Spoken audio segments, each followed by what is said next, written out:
Well, we have run into a problem. We thought this was the last video was the last video of the good Talbot Samba GLS. However, we took it to a show in Warringstown on Friday night, and it drove there really well. I was coming home really well too. It was flying. But the problem was it was very rattly, taking over. And on the way home, a valve came loose. So we've had a setback, but we're going to turn this setback into a step forward, because we're going to take this engine out and paint around the engine bay, because that did look really bad considering I resprayed the whole car. I mean, if we look inside the engine bay, I mean, it doesn't look clever. And here at the back of the engine, we have the rocker cover off, and we have a valve completely hanging loose. I mean, it was like somebody drumming on a corrugated iron or metal biscuit tin. So therefore, we're going to take this engine out, and we're going to paint the whole engine bay, and we're going to get this engine fixed, and we're going to get back on the road better than we ever were. So it's not the end of the world, but what it does mean is we have another Talbot Samba video. So what we've got to do is we've got to remove the engine from the Talbot Samba, because it can't be fixed where it is, the type of the engine it is. The rocker cover lies right back against the bulkhead. I mean, some people say, you know, you can take the cylinder head off this car with the engine still in place, but to me it looks far too hard. And so therefore, I'm going to take the engine out of this car. I haven't done it before. I mean, how hard could it be? I've got a Haynes manual. Is that not the answer? And Luke's here and he's going to give me a bit of a hand after lunch. So I'll put you on time lapse, and this is it starting. The engine is coming out. First of all, I'm going to take the spotlights off. Then I'm going to remove the battery. Then I'm going to remove the air filter. Then I'm going to drain the system, take all the fluid out of the radiator, coolant stuff.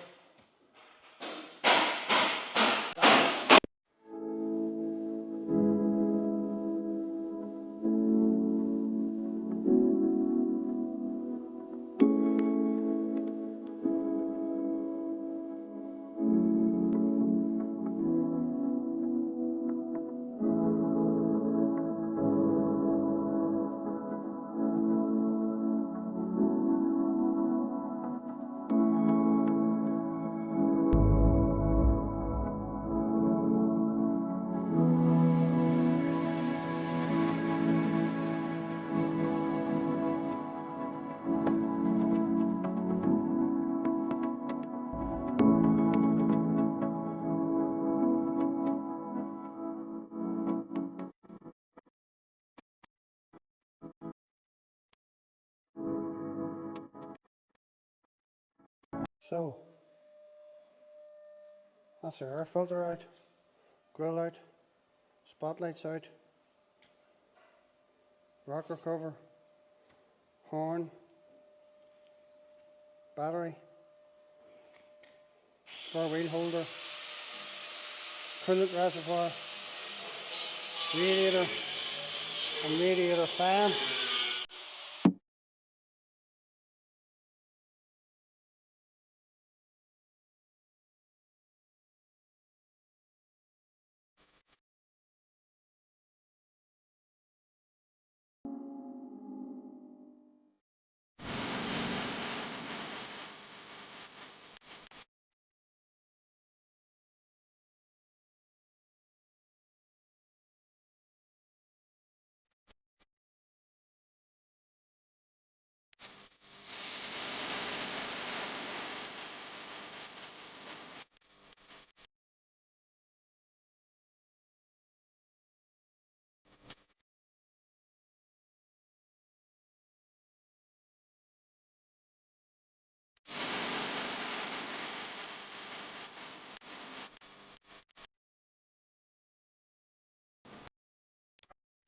The problem there, that thing's not connected that valve spring.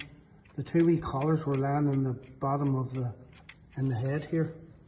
We found them bent. So that valve spring there seems to be the issue. So where do we go from here, I'm thinking? So just sprayed some engine degreaser around the engine bay. Now the engine is out, and let it sit for an hour or so and brush it out. Give it a good clean, sand it up, paint it with rust inhibitor, get some epoxy primer on it, then high build primer, sand it down and paint it.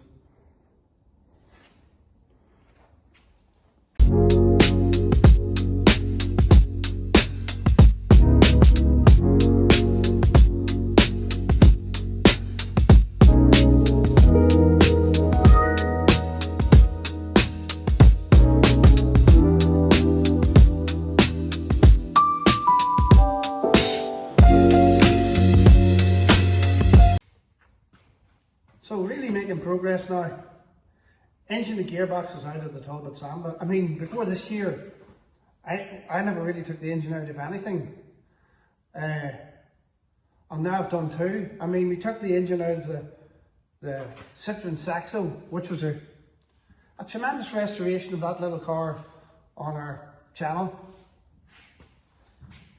But now the engine out of this, I mean, it was a setback. There's no getting around it. I mean, you take your car out for the first trip to a great show. It's buzzing. It's really going well. And the next thing, it has a major breakdown on the way home. And I mean, the show was only like 5 miles away. And I'm sitting now with a setback for sure. But one of the things I've learned in life, and in general, is if you have a setback, you need to turn it into some form of a comeback, which is, I suppose, essentially making the situation better than what it started out as. I mean, we started out as an engine in a restored car, and the surroundings around the engine, the bodywork and all, I mean, it looked alright, but it's not even the same colour. It's a bit rough looking, it's a bit of rust, surface rust and stuff. And it was letting the whole restoration down. I suppose for a non-mechanic, we don't want to take the engine out. We just want to, make it look good and forget about taking the engine out. But in this particular project, we've been forced to take the engine out, and we've taken it out completely. So what my schedule is today, I'm first of all going to start cleaning this bodywork up around these inner guards, the bulkhead or firewall, or whatever you want to call it. Start taping up, taking off stuff that doesn't need to be here. I'll maybe take the lights out. Start taping and protecting all these wires from overspray paint. And turn this inners of the engine, these metal bits that are blue, which are the wrong shade of blue, and the same blue as we decided to do the main body. And it's going to be a bit of work, but it's going to be fun. I mean, I don't see, we've done it before. We've done it in the Citroen Saxo. I mean, there's a good hand for my son Luke on that one, and he's better hands than me, I say. But essentially, I firmly believe I can make a real good job of the engine bay. That's the word. The engine bay of this Triumph Talbot Samba GLS. So I'm going to put you in a bit of time lapse. I mean, it's nothing fancy. I'm going to take the coil out. I'm going to take this electronic ignition thing out. I mean, if you look at the Talbot Samba book, this talks like it's a diagnostic system, but who knows what you'd plug into it or where you'd even plug it into. But that's what it's called. So I'm going to remove that, tape it up, then we remove this screen wash bottle, remove the lights, take this plastic tube out. I'm not even sure what it's for. Maybe it's for air going into the air filter in the winter, air in. Take these plastic panels off again. So they're not going to stay. Take this off.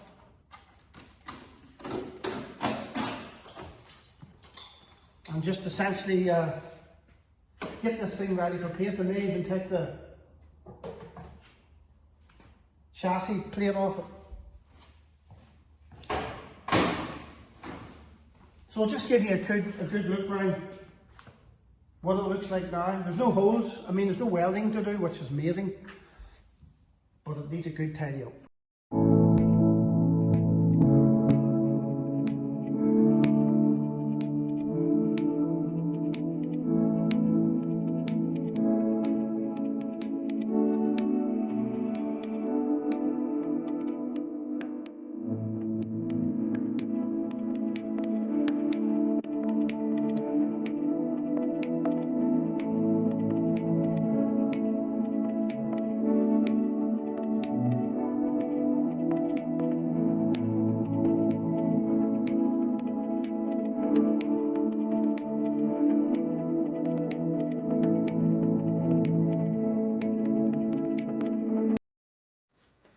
So that's it.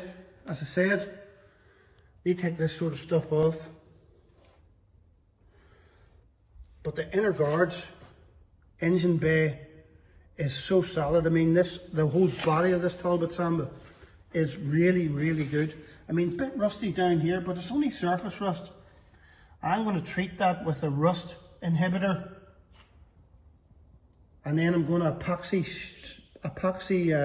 paint it. Then I'm going to undercut it with a high build, and then I'm going to paint it with the proper colour.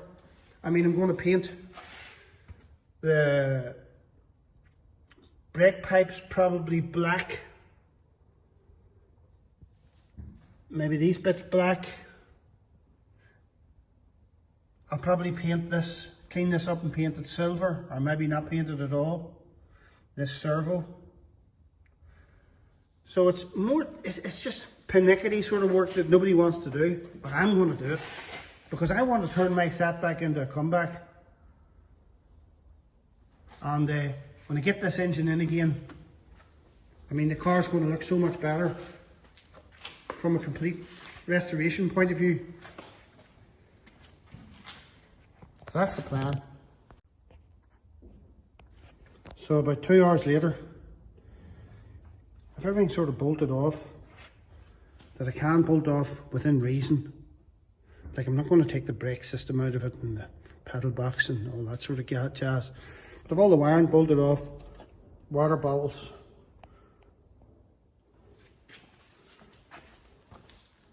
lights out, indicators out. And after lunch, I think my main priority right now is to paint anything that's going to be black, and anything that's going to be silver, so that they're dry tomorrow and I can mask them up. And then when they're masked up, I'm going to treat any surface rust like this here with rust converter, hammerite, Kursk stuff, which I particularly like. And then the plan is within 3 hours of treating it with that, I'm going to spray it with epoxy spray. So, and after that, high build primer, then sand it down and give it a coat of, or a couple of coats of finish coat. So that's the plan. A lot of masking involved here in the engine bay, but now it makes an awful difference when it's done. I suppose my big concern is, at this stage, can they put it back together the way it come apart? That's the big question. So I think momentum's a big issue here. Need to keep things moving. Now that we've started, keep it going. So just used a bit of alloy wheel silver, and just give a bit of colour and touch up to the brake pipes and to the brake servo and master cylinder. and tape them up tomorrow now and go for it on the engine bay blue.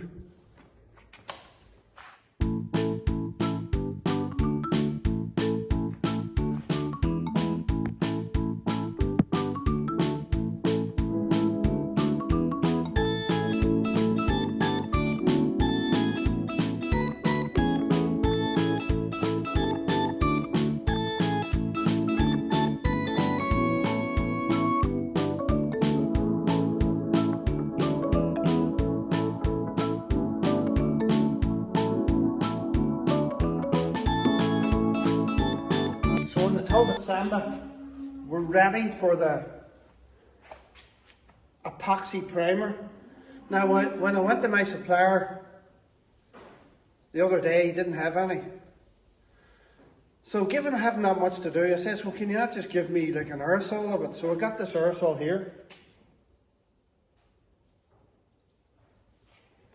And I'm going to hit it with that. I've treated it with Kursk, and it's nice and bluey black now. It's been on for a while actually, and I don't want to put it on again because I have a feeling it leaves the thing dampish, and water and oil doesn't mix, as we well know, and this is an oil based spray as far as I know. So I'm going to put you on go fast mode, what do you call it, time lapse, and we'll give this engine bay a coat of epoxy primer. So just had a terrible job trying to get this epoxy spray onto this car. I mean, it was just pure rubbish. I mean, the quality of the paint might be really good, but the aerosol can, the first one I got, wouldn't work half. So I brought it back to the supplier, and he gave me another one, and he said that one's working, and it worked for about 5 seconds, and then it wouldn't work, and it spitty farted the whole way around it. But I think I've epoxied anything that had rust on it, so I'm sort of happy that that surface rust has been covered by epoxy. So now what I want to do is get it a decent coat of primer. So that's it. The engine bay has been epoxied with a ropey epoxy aerosol can, and high build primed with a ropey spray can. However, as I said, I believe I can sand it off to a nice finish, and it's going to look good. It's certainly going to look a whole lot better than it did when we started.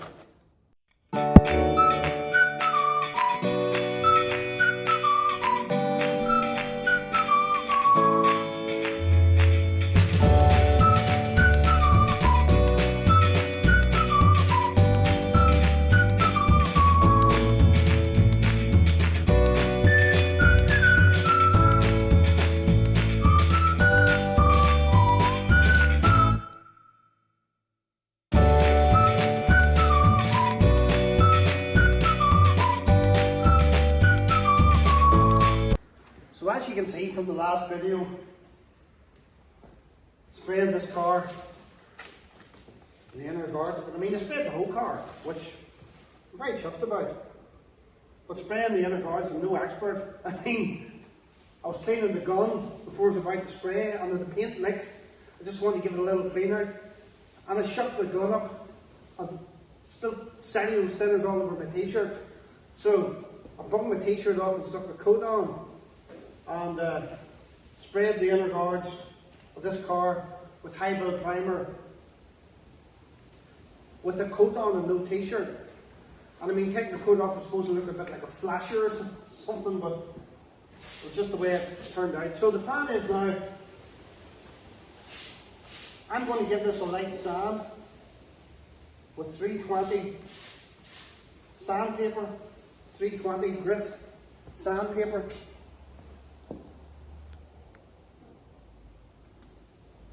And I mean, I'm just going to lightly rub it to get it nice and smooth. I mean, we're operating here with an aerosol can for the epoxy spray.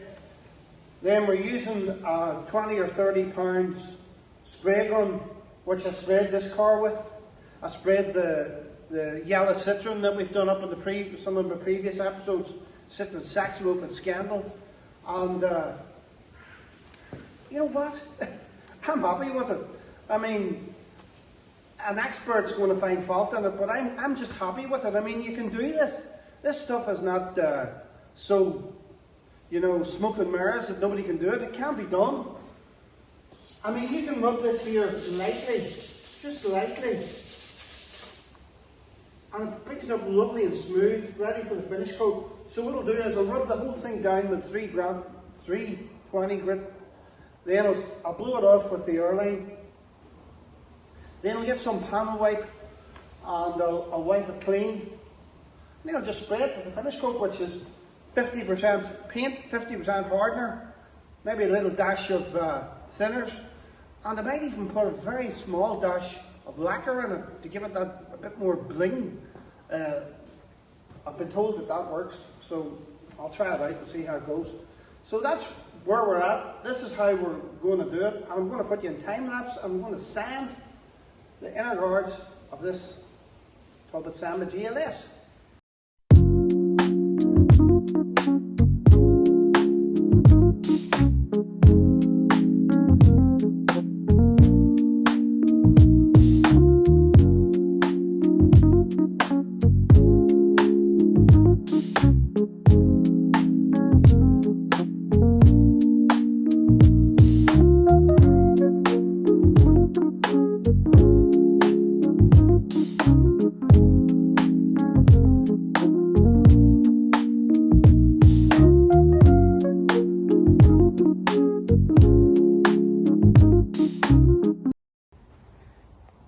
So that's it.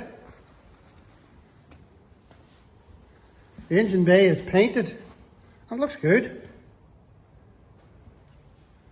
Like for a 1982 car, the shell of this car is absolutely amazing. I've a couple of wee bits of runs which I'll tidy up when it hardens up with a bit of sanding there notably, but I wanted to get a particularly good coat on. So I've had her up and down and up and down, and I can't see anywhere I've missed, but who knows, maybe whenever the whole thing, to start taking the masking tape off, I have missed a couple of places, but I don't think it's much missing. So happy with that.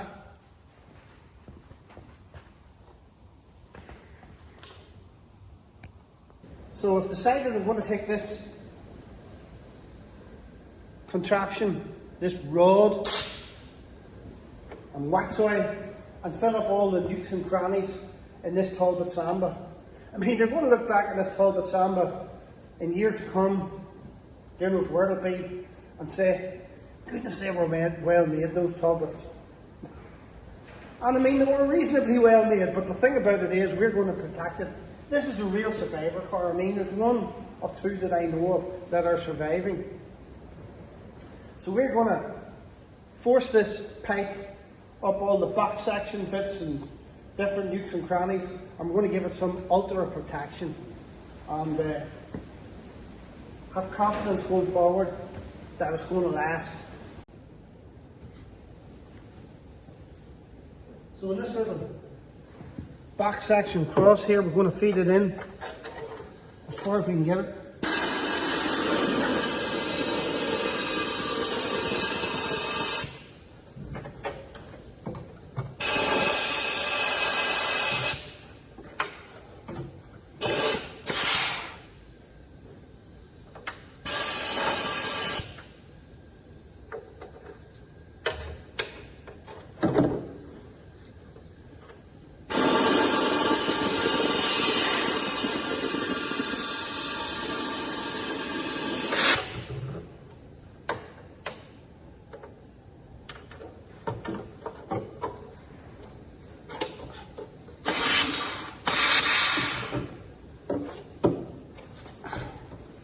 How do you make it?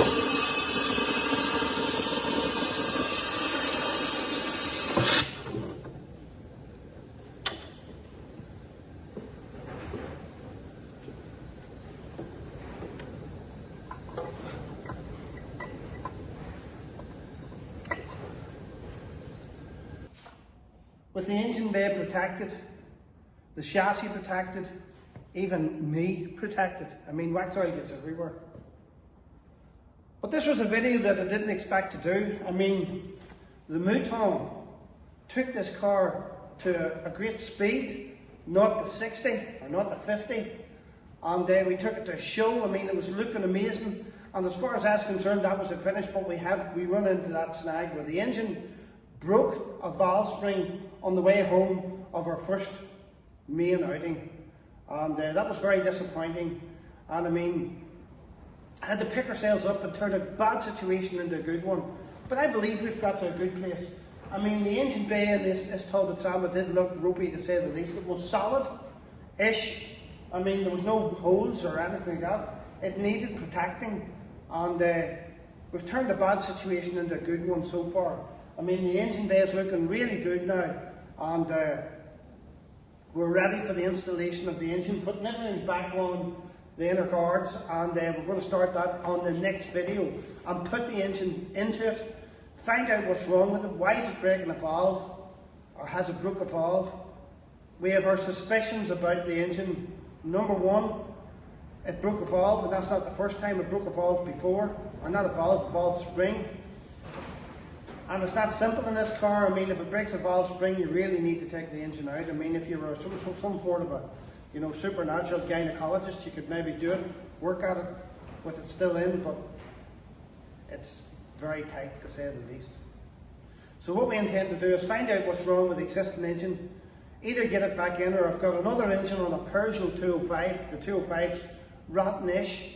I was reluctant to take the engine out of it. It's a good engine. It came to me without a distributor, but I have it promised that it's a really, really good engine. So the Peugeot 205 engine, which is the same engine that was in this car, will transplant pretty well straightforward into it. So that's the option that I have of doing that. One of the things that really concerns me about the engine in this car is when I dipped it for oil, the oil came out perfect level, golden. I mean golden, not even sort of soiled in any way. Now the engine in this car shares its engine oil with the gearbox. This is what's called, from what I can gather, a suitcase engine, something like a Mini, an Austin Mini or Morris Mini. The gearbox and the engine share the same oil. So whenever I put the car up to take the engine oil out of it, and I loosened the sump bung, out come the oil, black as the ace of spades for the first half a gallon. Then the rest of the half a gallon was perfect. So for some reason that oil is not mixing. So there potentially is a problem with the oil pump, oil pickup, blockage somewhere in that engine, and we just have to, you know, make a call on whether we can trust that engine again. I mean, I don't want to put it back in again to find out that it does the same thing again and go round in circles, because that's where we've been going. So we need to make a call on that and get the engine fitted. I mean, we're at a better place. Let's have a look. I mean, I've wax oil here, the top of the chassis legs, up the insides of the chassis legs, both sides. The front here, the radiator panel, filled it full of wax oil, and give it a wee bit of a clean up and start building it back together. So we've got to a good place.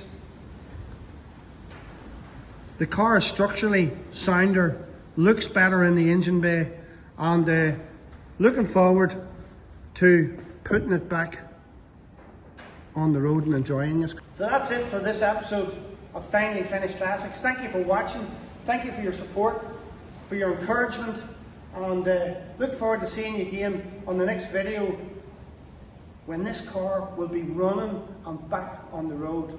One of two GLSs that I know, Talbot Samba GLSs left. So thanks for watching.